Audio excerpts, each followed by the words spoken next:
English to Hindi translation की exercise number 4 में आप सभी का स्वागत है। मैंने आपके सामने एक पैराग्राफ लिखा है।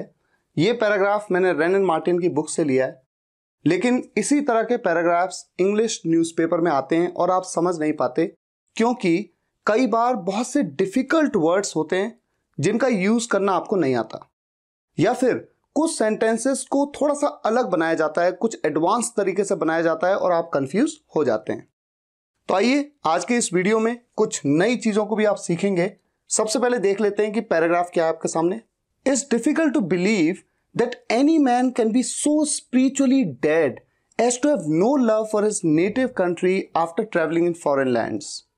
But if such an unpatriotic person does exist, take careful note of his career, and you'll find that he will never inspire poets to celebrate him in deathless songs. He may be a man of high rank, of noble family, and of riches beyond the dreams of avarice, but these great advantages will not save him from oblivion.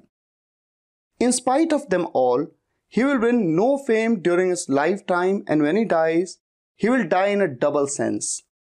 His body will return to the dust whence it came, and his name will be forgotten.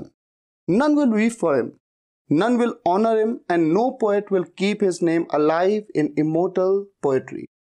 तो ये है complete paragraph, जिसे हम sentence wise translate करेंगे। It's difficult, ये मुश्किल है, to believe, विश्वास करना, विश्वास करना मुश्किल है कि that any man can be so spiritually dead, कोई आदमी इतना स्पिरिचुअली मतलब आध्यात्मिक रूप से या आत्मिक रूप से, डेड मतलब मरा हुआ, है ना। कोई आदमी इतना आत्मिक रूप से मरा हुआ हो सकता है, यही तो है ना सेंस। ये विश्वास करना मुश्किल है कि कोई आदमी इतना आत्मिक रूप से मरा हुआ हो सकता है as to have no love for his native country after traveling in foreign lands। अब ये सेंटेंस को अगर हम इसको देखें, इतने पार्ट को, गारंटीड बात है आपको, आप में से अधिकतर को मुश्किल हो रही होगी कि कैसे इस सेंटेंस का सेंस क्या बन रहा है। तो एक सेकंड के लिए मैं मान लेता हूं कि ये as to have यहां पर है ही नहीं, ये थोड़ा एडवांस लेवल पे है। अगर मैं इसे नॉर्मल इंग्लिश में देखूं तो इसका सेंस कुछ ऐसा है, that he has no love for his native country after traveling in foreign lands। मतलब क्या हुआ कि अब देखो, यह विश्वास करना मुश्किल है कि कोई व्यक्ति आत्मिक रूप से इतना मरा हुआ हो सकता है कि he has no love। he has no love क्या मतलब है?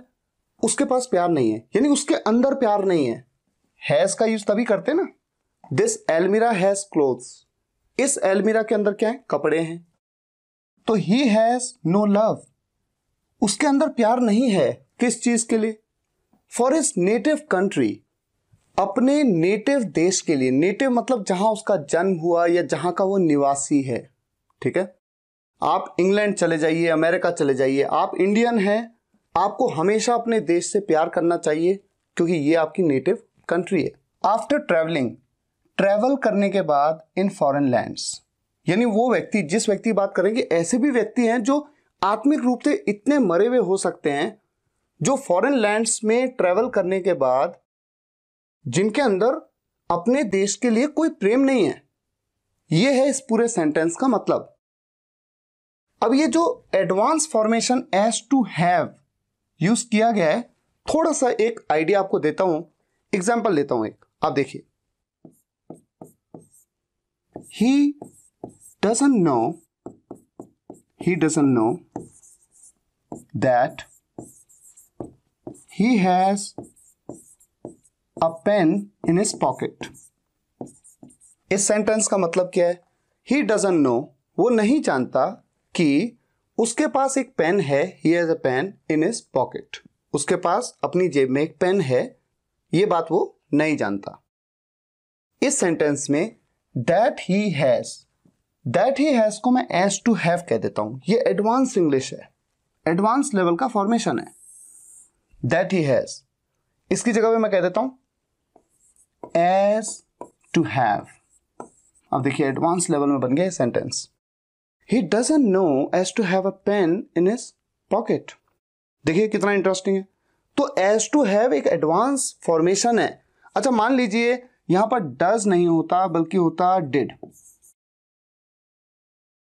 तो ये पूरा ये होता ही डिडंट नो, वो नहीं जानता था। अब चूंकि पास्ट में है तो ऑब्वियस सी बात है, यहां पर हैज तो नहीं हो सकता, यहां पर भी हैड होगा, ठीक है। ही didn't know that he had a pen in his pocket. वो नहीं जानता था कि उसकी जेब में एक पेन है, ये बात वो नहीं जानता था। तो जब हम इसे एडवांस फॉर्मेशन में बनाएंगे एज टू हैव के साथ, तो भी ऐसे बनाएंगे, he didn't know as to have a pen in his pocket. इसका मतलब यह है कि यहां पर हैज आया चाहे हैड आया, प्रेजेंट में बात हुई चाहे पास्ट में बात हुई, जब आपने इन्फिनेटिव फॉर्म में चेंज किया एज के साथ में, एज का सेंस की का ही सेंस आ रहा है, लेकिन उसके बाद इन्फिनेटिव फॉर्म का यूज कर लेते हैं इस तरह से एज टू हैव, तो ऑब्वियस सी बात है टू के साथ तो वर्ब की फर्स्ट फॉर्म का यूज होता है। तो ये हैव हमेशा जब भी इन्फिनेटिव फॉर्म में आप यूज करेंगे तो हैव का ही यूज करते हैं, टू हैज या टू हैड ऐसा आप कभी नहीं कह सकते। तो मुझे उम्मीद है आप ये समझ पा रहे हैं कि यहां से लेकर के यहां तक का जो ये सेंटेंस हमने बनाया, अब आपको थोड़ा सा क्लियर हो गया होगा कि थोड़ा सा एडवांस लेवल पे है, लेकिन मतलब अब आपकी समझ में आ गया होगा। अब आ जाइए नेक्स्ट सेंटेंस पे। But if such an unpatriotic person does exist, take careful note of his career. But लेकिन, इफ अगर, सच एन अनपेट्रियोटिक पर्सन इस तरह का अनपेट्रियोटिक पर्सन, पेट्रियोटिक कौन होता है? जो जिसके अंदर देशभक्ति की भावना हो।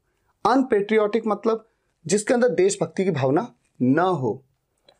अगर इस तरह का, सच सच मतलब ऐसा या इस तरह का, लेकिन अगर इस तरह का अनपेट्रियोटिक पर्सन जिसके अंदर देशभक्ति ना हो डज एग्जिस्ट, एग्जिस्ट करता है, तो क्या करना है?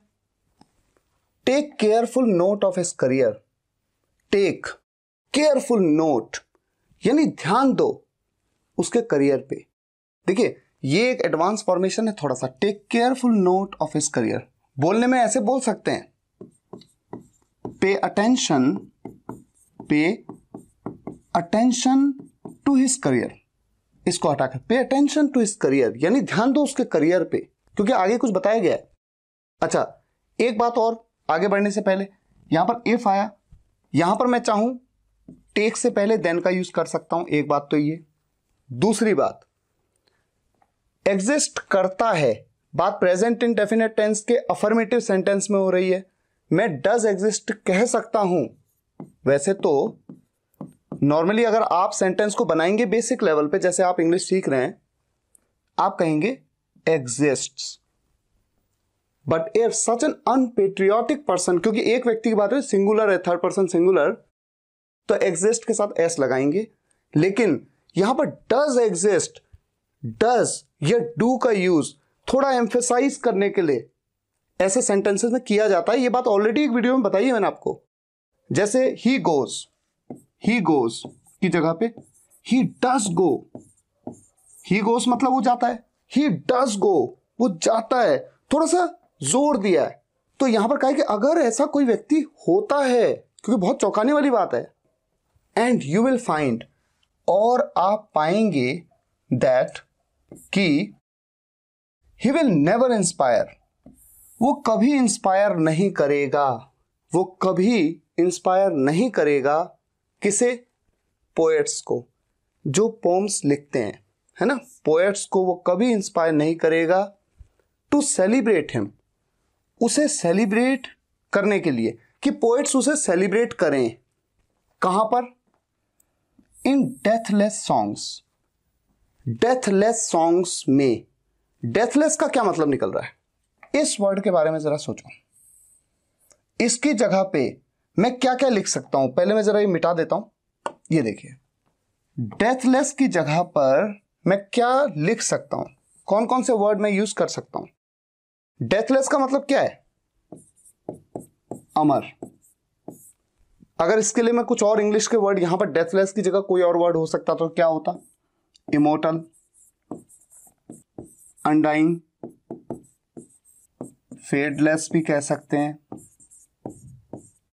या फिर एवरलास्टिंग भी कह सकते हैं। एवरलास्टिंग जो बहुत लंबा चले, हमेशा चले, मतलब कभी खत्म ना हो जो। लेकिन डिपेंड करता है कि किस वर्ड का कितना वेट है। डेथलेस, जिसकी डेथ ना हो सके, ऐसे सॉन्ग्स, ऐसे गीत जो कि अमर हैं, तो बोलने में कई सारे वर्ड हैं, आप यूज कर सकते हैं। तो यहां तक क्लियर हो गया, ठीक है। अच्छा, ये तो हो गया उस व्यक्ति के बारे में बात हो रही कि ऐसा व्यक्ति जो स्पिरिचुअली डेड है, जो अपने कंट्री से प्यार नहीं करता। He may be a man of high rank, वो हो सकता है एक व्यक्ति किसका? हाई रैंक का, जिसकी ऊंची श्रेणी हो, ऊंचा पद हो, पोजीशन हो, या फिर a man of noble family, एक नोबल फैमिली का व्यक्ति हो सकता है। एंड और a man of riches. Rich मतलब यहां पर है, रिचेस मतलब है वेल्थ। वेल्थ यानी धन, पैसा, बहुत सारा पैसा, रिचेस, ठीक है। वेल्थ या मनी का सिनोनिम है ये। A man of riches, wealth वाला आदमी हो सकता है, उसके पास बहुत पैसा हो सकता है। अच्छा, कितना पैसा, उसके बारे में एक एडजेक्टिव फ्रेज यहां पर दे दिया गया। पैसा तो ठीक है, कितना? Beyond the dreams of Everest. Beyond मतलब परे, है ना, ड्रीम से परे, सपनों से परे। अच्छा, किसके सपनों से परे? एवरेस्ट। एवरेस्ट का क्या मतलब होता है? एवरेस्ट का मतलब होता है लोभ, लोभ या लालच, जिसे हम ग्रीड भी कह सकते हैं, ग्रीड। तो वर्ड थोड़ा सा डिफिकल्ट यूज किया, थोड़ा एडवांस लेवल पे, तो आप कंफ्यूज हो गए कि क्या मतलब है। अब इस सेंटेंस को देखिए, he may be a man of high rank, वो हाई रैंक का आदमी हो सकता है। Of noble family, noble family का हो सकता है। एंड ऑफ रिचेस, पैसे वाला हो सकता है, बहुत धन का आदमी हो सकता है, जिसके पास बहुत धन हो, इतना धन beyond the dreams of Everest, जो कि लोभ लालच के सपनों से भी परे हो। यानी इतना ज्यादा पैसा है कि अब किसी चीज का लोभ नहीं है, कोई लालच ही नहीं, क्योंकि पैसा ही इतना है, कोई टेंशन ही नहीं है। बट लेकिन दीज ग्रेट एडवांटेजेस, ये महान लाभ या एडवांटेजेस, ये बहुत बड़े एडवांटेजेस जो हैं, कौन से? यही पैसा है, इतना नोबल फैमिली से है। विल नॉट सेव हिम, उसे नहीं बचाएगा फ्रॉम ऑब्लिवियन। अब इस वर्ड का मतलब क्या निकल रहा है? ऑब्लिवियन का मतलब क्या निकल रहा है? इस वर्ड को जब आप पहली बार देखेंगे तो जाहिर सी बात है, ओ से शुरू हो रहा है, तो आप सोचेंगे ऑब्लिवियन, ओ आएगा, लेकिन इसकी सही प्रोनाउंसिएशन होती है ऑब्लिवियन। एक तो ये ध्यान रहे। दूसरा, इस वर्ड का मतलब बड़ा यूनिक है। इसका मतलब क्या है? अगर मुझे नहीं पता होता ऑब्लिवियन क्या है, ये वर्ड भी कौन सा वर्ड है ये, तो इसकी जगह पर मैं नॉर्मल इंग्लिश में क्या यूज कर सकता हूं, तो उससे पहले मैं मतलब बता देता हूं, इस सेंटेंस का मतलब क्या है। लेकिन ये बड़े फायदे भी, विल नॉट सेव हिम, उसे नहीं बचाएंगे भुलाए जाने से, यानी लोग उसे भूल जाएंगे। तो फ्रॉम ऑब्लिवियन की जगह पे मैं कह सकता हूं बीइंग फॉरगॉटन, ये मैं कह सकता हूं। तो कुल मिला के इस एक वर्ड का मतलब क्या बना? भुलाया जाना। फ्रॉम ऑब्लिवियन या फिर फ्रॉम बीइंग फॉरगॉटन, इस तरह से मैं कह सकता हूं। एक एग्जाम्पल के तौर पे मान लीजिए मैं आपसे कहूं, even if you have billions, भले ही आपके पास अरबों हो, करोड़ों हो, बिलियंस हो, but if you don't do anything for the social welfare, अगर आप सामाजिक कल्याण के लिए, सामाजिक भलाई के लिए आप कुछ न करें, तो क्या हो सकता है? You can not save your self, आप अपने आप को बचा नहीं सकते फ्रॉम ऑब्लिवियन, भुलाए जाने से। यानी आपके पास पैसा है, आप समाज के लिए कुछ नहीं कर रहे हैं, तो लोग आपको एक दिन भूल जाएंगे, कोई आपको याद नहीं रखेगा। तो ये सेंस है इस सेंटेंस का। नेक्स्ट सेंटेंस में मूव करते हैं। In spite of them all he will win no fame during his lifetime, and when he dies he will die in a double sense, in spite of them all. इसका क्या मतलब है? इन सब के बावजूद। ही will win, वो नहीं जीतेगा, ऐसा लगेगा वो नहीं जीतेगा, वो जीतेगा नो फेम, कोई फेम नहीं जीतेगा। ड्यूरिंग हिज लाइफ टाइम, अपनी पूरी जिंदगी के दौरान। यानी कि थोड़ा सा विन को ऐसे यूज किया जाता है क्योंकि आप फेम को ना विन करते हैं, आप जीतते हैं, आप प्रतिष्ठा को, प्रसिद्धि को जीतते हैं। आप विन की जगह पे आप गेट भी कह सकते हैं, कोई प्रॉब्लम नहीं है, बात एक ही है। आप हैव भी कह सकते हैं। He will get no fame, उसे कोई प्रसिद्धि नहीं मिलेगी, या फिर he will have no fame, उसे कोई प्रसिद्धि नहीं मिलेगी, यानी फेम उसके पास नहीं आएगा ड्यूरिंग हिज लाइफ टाइम, अपनी पूरी जिंदगी के दौरान। एंड और when he dies he will die in a double sense. ये कंडीशनल सेंटेंस है। यहां पर इसका मतलब क्या है? जब वो मरेगा। अब आपको लगेगा कि सर यहां पर तो डाइज लिखा है, जब वो मरता है, यानी प्रेजेंट इंडेफिनिट टेंस में। लेकिन आप दूसरा क्लॉज देखिए, कॉमा के बाद का क्लॉज क्या है? He will. यहां पर विल आ रहा है, यानी फ्यूचर में है। तो ये भी जब हिंदी में आप बोलेंगे या सोचेंगे, या ऐसे ही इंग्लिश में भी आप सोचेंगे, तो यहां पर आएगा जब वो मरेगा। जब वो मरेगा, ही विल डाई, वो मरेगा इन अ डबल सेंस। डबल मतलब दो अलग अलग भावनाओं में मरेगा। कैसे?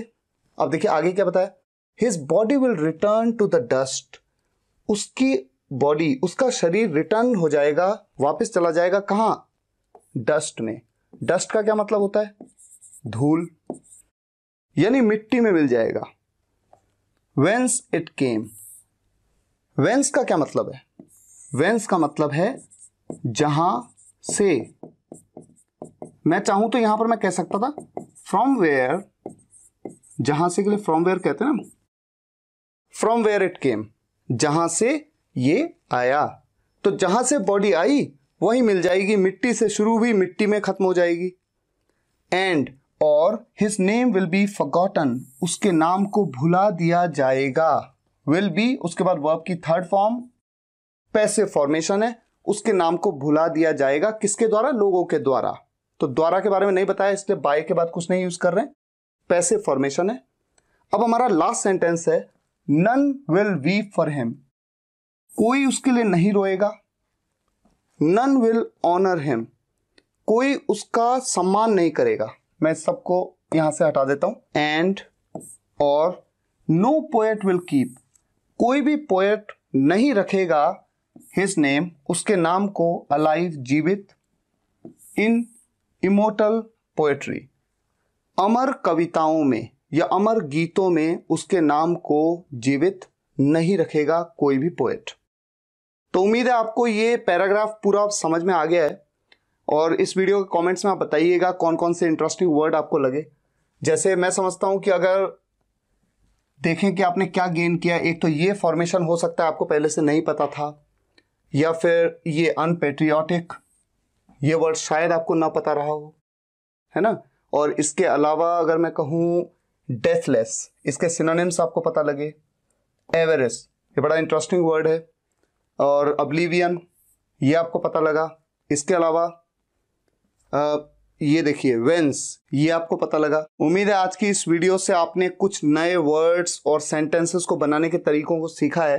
अगर आपको ये वीडियो पसंद आया हो तो वीडियो के कमेंट्स में आप ज़रूर बताइएगा, और वीडियो पसंद आया हो तो लाइक और शेयर ज़रूर करिएगा, क्योंकि जब आप शेयर करते हैं तो देश के छोटे से छोटे गाँव के स्टूडेंट्स तक ये वीडियोज़ जाती है और उन्हें भी मौका मिलता है इंग्लिश सीखने का। मिलते हैं नेक्स्ट वीडियो लेक्चर में एक नए टॉपिक के साथ। तब तक के लिए टेक केयर, गुड बाय।